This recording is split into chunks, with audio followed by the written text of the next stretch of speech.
David Weisman, followed by Alexander Canera. Good evening. David Weisman, Alliance for Nuclear Responsibility, and I would just like to provide some real-world precedential support for the two suggestions of Rochelle Becker in resolving this issue.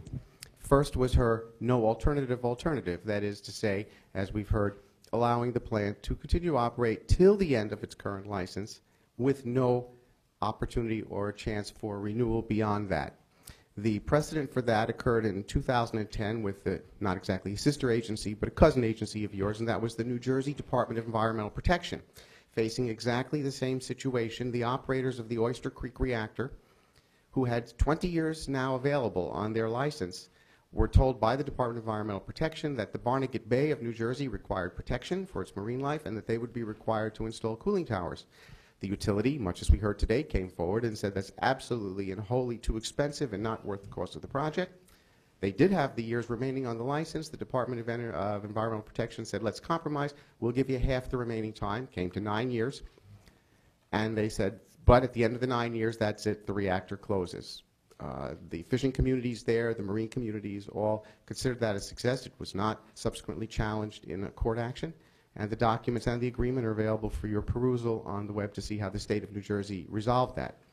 To the second point, therefore, of not granting an exception or an exception for the utility in this case, I would raise an issue of essentially fairness.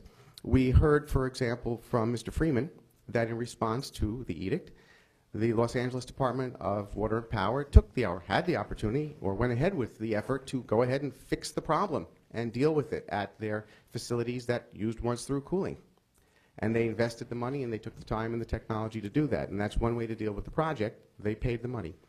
The other option, the sadder option, is the small town I come from of Morro Bay, which also was dependent on a power plant for a large part of its economy.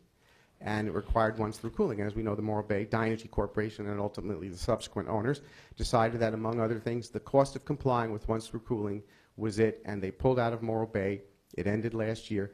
Done. Has left the town's economy devastated because it was a large part of what was relied upon. So to have a utility of the size of DWP have to make the investment to meet compliance, at the same time have those who can't afford it having to go under, and then to be able to turn and say, but PG&E, you get a pass on it, would seem to be disproportionately unfair to those who have sought to either comply or get out of the way with meeting these requirements. And it would simply be a matter of fairness to those as well, that PG&E not be granted a pass and an exemption on this. Thank you very much. Thank you.